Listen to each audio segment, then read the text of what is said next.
The chime on my phone didn't sound like trouble. It sounded like convenience. Groceries left neatly on the porch so I could keep working and sip my coffee from Dad's old chipped mug. But when the alert popped up and the live camera feed opened, I watched a stranger's confidence glide across my own front steps. Wide sunglasses, big sun visor, a careful look over each shoulder, then both bags lifted like they were hers by birthright. Slow, certain, and gone. I didn't even blink at first. My brain tried to explain it: a way wrong address, a helpful neighbor, anything but theft. Then the video timestamp hit me. 2:15 in the afternoon, the exact delivery window. And the angle caught enough of her profile to set a name in my mouth I never imagined would fit there. Margaret. Lewis, president of our HOA. I let the video loop once, twice, 3 times. The same hands that mailed warnings about grass length now sweeping up my groceries in broad daylight. I'd only been in Cedar Ridge Estates for 3 months. The place came with a cedar fence that smelled like rain when the morning sprinklers finished, and a flag that once hung on the side of my father's barn. It is a quiet street with mailboxes in a neat line like front-row churchgoers. I wasn't looking for drama. I wanted silence, routine, the kind of peace you notice only when it's gone. The missing items started as small annoyances. Eggs 1 week, apples the next, then coffee beans my one indulgence. I blamed the app. I blamed myself for not checking right away. I did not blame the woman who sent out emails titled Neighborhood Excellence Initiative. I set the phone on the porch rail and studied the flag while I breathed through the shock. Dad used to say, "The wind will tell you when to act. Just listen to the pull. Don't rush." So I didn't rush. I watched again. I zoomed in, paused on the visor, the posture, the turning of the shoulders. It was her. And once you see the truth, it refuses to unsee itself. I opened the non-emergency police email and typed simplefactual.com. Then sent the same file to the HOA board with a short line. Unusual activity on my property sharing for awareness.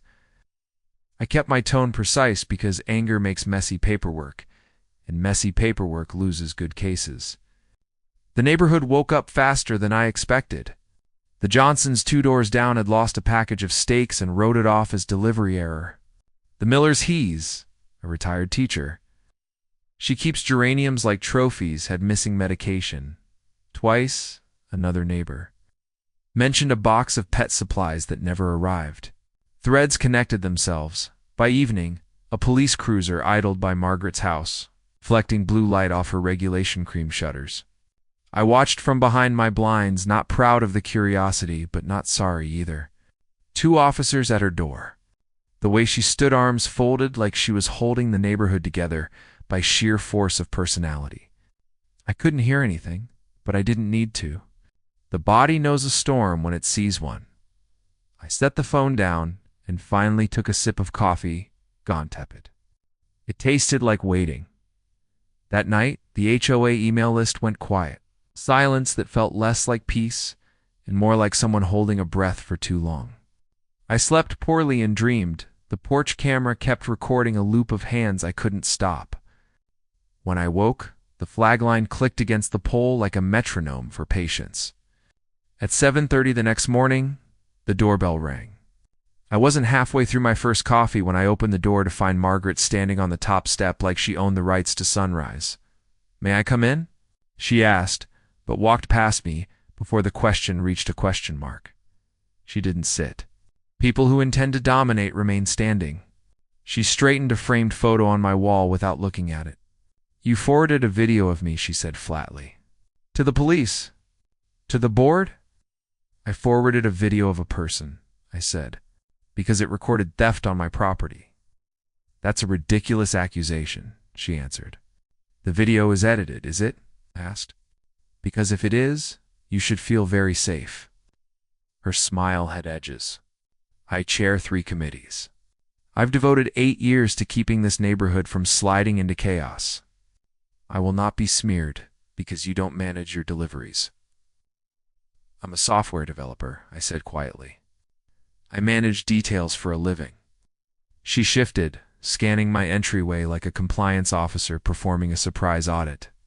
Defamation is expensive, she said, voice lowering, and courts take it seriously. Before I could respond, my phone chimed from the porch rail. Another delivery alert. Replacement order. Right on schedule. I didn't need to look at the camera to know every second would count now. Margaret's eyes flicked to the sound. Then came a smile too quick to be real. I left something in my car, she said. Be a dear and excuse me. She turned for the door. I stayed half a step behind her, silent, letting the porch boards announce each footfall like witnesses. 2 grocery bags rested by the welcome mat, receipt folded like a little white flag on top. The delivery driver was halfway to the van, then paused, sensing the story. Everything okay? The driver asked. Margaret went sugary sweet in an instant. All good. I'm helping my neighbor bring these inside. He has a back issue. I answered without heat. My back's fine. And those are mine like yesterday's were mine. The driver blinked, nodded once to no one, and slipped into the van, choosing the safest side of awkward. The engine hummed away, leaving the stage to us. For a heartbeat, we just stood there. A flag tugged at its line. A sparrow landed on the fence like it wanted front row seats. Sometimes deliveries get mixed up, Margaret said, voice tightening. Honest mistake. Easy mistake, I agreed, unless you read names. Then it gets harder. Her gaze cut to the receipt. She didn't pick it up. You're making trouble where there is none, she said, her anger thinning into something harder to pin down, fear or calculation. We have an HOA board meeting tonight. This circus needs to end before then. I didn't answer. The street itself seemed to hold the reply. Ambience. Faint morning traffic 2 blocks over. That's when the familiar murmur of a radio drifted in. A cruiser slowed to a stop behind her car. The same 2 officers stepped onto the curb, hats low, expressions patient. Mrs. Lewis, the taller one asked. We'd like to clarify a few points from last night. Her jaw tightened. Again, he said, with the kind of calm that doesn't move out of your way. They spoke quietly with her at the foot of my steps. The shorter officer turned to me. Sir, thanks for your email. We may need to confirm a few details later. I'll be here, I said. I work from home. They asked Margaret if she would consent to a quick look inside her kitchen to resolve things cleanly. She paused. People like her measure moments not in seconds, but in advantages. Then she nodded with exaggerated confidence. By all means, she said. I've nothing to hide. They crossed the street with her. The morning sun climbed. Across the way, Mrs. Miller clipped spent blooms from her planters, pretending not to watch. Mark, my next-door neighbor, stood beside his recycling bin, frozen mid-step, like the world pressed pause. A dog 2 houses down barked once, and laid its head back onto its paws, like it understood these were adult matters now. I gathered my bags slowly. Deliberately and brought them inside, setting Dad's mug next to the receipt, like a little altar to order. The house smelled like cedar and coffee, a scent that makes a person believe in ordinary goodness. I let the silence settle while the camera outside watched an empty porch. I thought about the first week I moved in, when Margaret welcomed me with a binder of bylaws and a rehearsed smile. We protect values here, she said. The right details make a place worth more. Back then, I nodded along. Now I understood. Some people don't protect values. They weaponize them. When my phone buzzed again, it was Mark. You seeing this? His text read. Just making breakfast, I typed. He replied, cops in her kitchen? 3 sets of bags with different names, apples, coffee, even dog treats. I exhaled through pursed lips, not satisfied so much as steadied. The officers were doing the part nobody likes, slow, clean, careful. If anger is a match, process is a fire break. 10 minutes later, my doorbell chimed. The shorter officer stood on the porch. Sir, can we confirm your item list? I handed over the receipt. Eggs, apples, coffee, oat milk. Nothing fancy, just enough to keep me from living off gym vending machines. He smiled politely, wrote notes, and asked me to email the original delivery screenshots. I sent them while he watched. Accuracy is a comfort to people who work in paperwork and proof. He thanked me and stepped back. Across the street, Margaret appeared briefly in her doorway, then vanished again, face pale in a way I'd never seen. Confidence has a color. When it drains, there's no mistaking it. I returned to the porch and sat, letting the boards speak in low pops. The flag tugged, steadier now. Dad's mug warmed my hands. My father had a saying for moments when truth stopped pretending. Let the wind carry the chaff. Keep the grain. I took a sip and looked down the sidewalk where chalk drawings from a neighbor kid had survived last night's derockets. A smiling sun, a stick figure holding a balloon. Neighborhoods aren't bylaws. They're people trying not to break each other. My phone buzzed one more time, this time not the officers, not Mark, but someone I didn't expect. A quiet neighbor from 3 houses over. The kind who waves with 2 fingers on the steering wheel and keeps to himself. I've got camera footage too, his message read. 2 different days. Same visor. Same bags. Want me to send? I set the mug down, and the flag line clicked once, as if answering for me. Yes, I typed. Send everything. The afternoon light slanted through my blinds when Mark texted again. They're carrying bags out. I stepped to the window. Across the street, 2 officers were leaving Margaret's doorway, each holding brown paper bags marked with delivery labels. From here I could read one named Mrs. Miller. The handwriting looked as neat as the rules. Margaret used to quote, "My phone buzzed nonstop." The neighborhood chat lit up with cautious curiosity. Is it true? She stole food? Someone said prescription meds. I didn't reply. Watching was enough. The quiet felt heavier than noise. I sat back down with my laptop and wrote a line in a blank document. Truth is patient, but it never leaves. Maybe it was just something to remind myself that waiting was worth it. By early evening, the HOA board had called an emergency meeting online only to avoid confusion. Of course, the irony was immediate. Margaret herself had once insisted all meetings be in person to build transparency. Hid behind a muted microphone and a blank camera feed.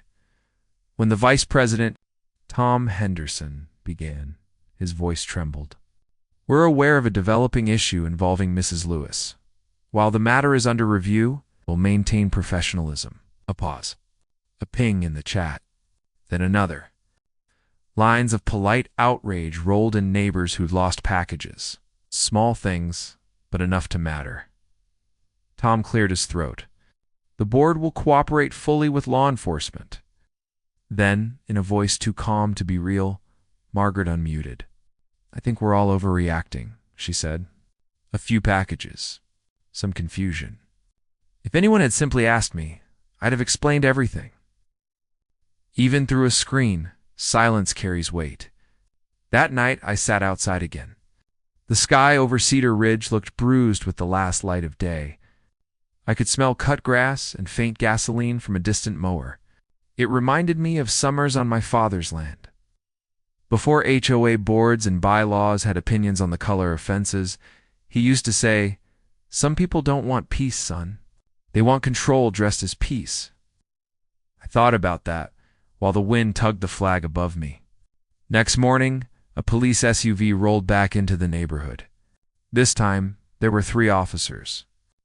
One carried a clipboard, one had a camera, and one looked too young to be tired yet. They walked straight to Margaret's porch. Mark wandered over to my driveway, pretending to check his mailbox. "You think they'll arrest her?" he whispered. "I think they'll follow procedure," I said. "That's better." Through the trees, I saw an officer hand her a document. She nodded, lips pressed thin. Then the camera flashed once, twice. Evidence photographs. When they left, Margaret stood alone on her porch. She spotted me across the street and shouted, Hope you're happy, detective." Her voice cracked on the last word. I didn't answer. I just lifted the coffee mug and nodded, a small salute that said more than an argument ever could. The following days stretched like long shadows. The HOA board sent another notice temporary suspension of the president pending review. Neighbors began talking again, this time without fear. A teenager down the block posted a meme.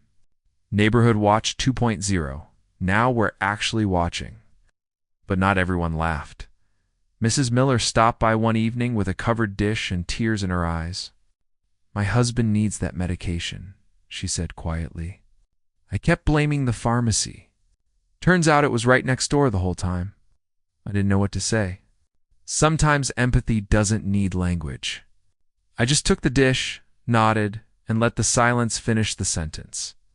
A week later, a letter arrived addressed to residents of Cedar Ridge Estates.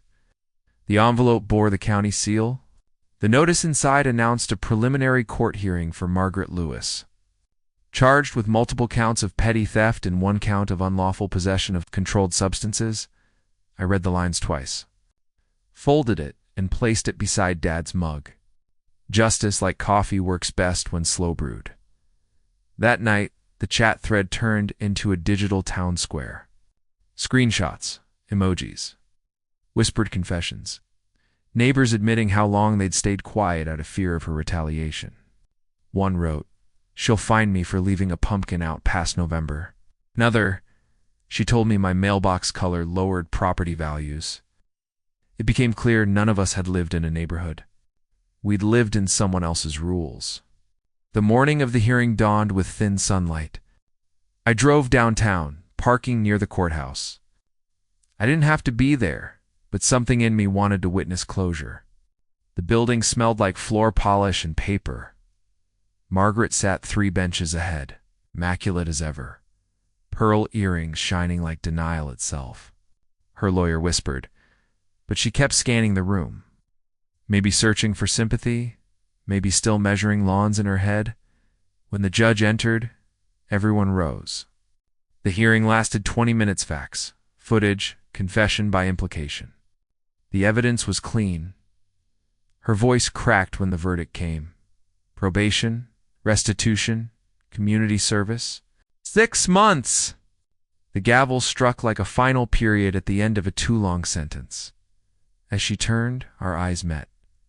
For a moment I saw the human behind the arrogance, someone terrified of losing control.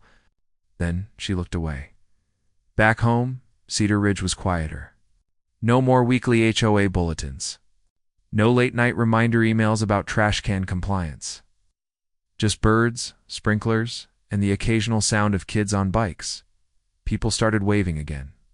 Even Tom Henderson, who'd avoided eye contact since the beginning, brought over a peace offering, a basket of muffins, and an awkward smile. "I guess we all forgot what community really means," he said. "Guess we're remembering now?" I replied. He nodded toward the porch flag. "Your dad would have liked how you handled it." I didn't correct him. I just said he would have wanted me to stay civil. The week after the hearing felt lighter, like someone had lifted a long-held breath off the whole street. Lawns still needed mowing. Kids still argued over bicycles. But the air itself seemed to forgive. I sat on the porch one evening, the sun melting down past the oaks. The flag rippled just enough to sound alive. Across the road, Margaret's house stood still, blinds drawn. A for sale sign leaned against her fence, tilting slightly, like even the ground wanted distance. Mark joined me with 2 mugs of coffee. "Quiet out here tonight," he said. "Yeah," I answered. "Almost peaceful," he chuckled.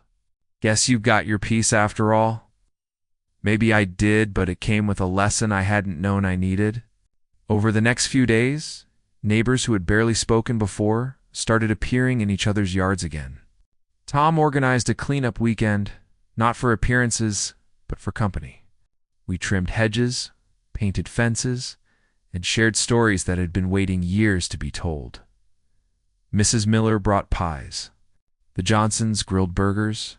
Someone played an old radio that crackled through country songs from a simpler decade. It wasn't the houses that made Cedar Ridge beautiful again. It was the people, flawed, tired, laughing anyway. When I looked around, I realized no one mentioned the HOA once. Maybe we'd all learned that rules mean less than decency. Later that night, alone on the porch, I thought of Dad again, how he'd taught me that home isn't built from siding or bylaws, but from the patience to hold your ground without hating your ground. I turned his old mug slowly between my palms. The glaze had cracked years ago, but the handle still fit my hand perfectly. It felt like a promise that peace can survive even after confrontation. If you refuse to lose your dignity while fighting, a distant owl called. The sound rolled across the lake like a period at the end of a long sentence. 2 weeks later, a moving truck idled outside Margaret's place. Boxes stacked high, curtains open for the first time. She stepped out wearing plain jeans and a sweatshirt. No pearls, no visor. Just another tired person trying to leave quietly. Our eyes met across the street. She hesitated, then lifted a hand, not quite a wave, not quite an apology. I nodded once, enough to mean I see it. No words. Just closure. When the truck pulled away, the flag above me caught a stronger wind and snapped once clean, sharp, final. That evening, sat back down and wrote in the same blank document I'd started weeks earlier. A home doesn't need to be perfect. It just needs to be honest. Dignity isn't loud. It lives quietly in proof. I read it twice, then added another line below. Justice done calmly lasts longer than justice shouted. The porch light flickered on. Fireflies began their slow dance across the yard. Somewhere down the block, laughter drifted through the dark. I took one last sip from Dad's mug. The coffee gone cool but comforting. The flag swayed above, steady as a heartbeat. Maybe someday another HOA president will rise and forget what power is for. But tonight, Cedar Ridge breathes easy, and I finally understand what my father meant when he said, "Peace doesn't mean quiet streets, it means you can sit on your porch and know the truth won't bother you anymore." I looked straight at the camera mounted near the door, its tiny red light blinking like an old friend. "Keep recording," I whispered. "We'll keep it honest."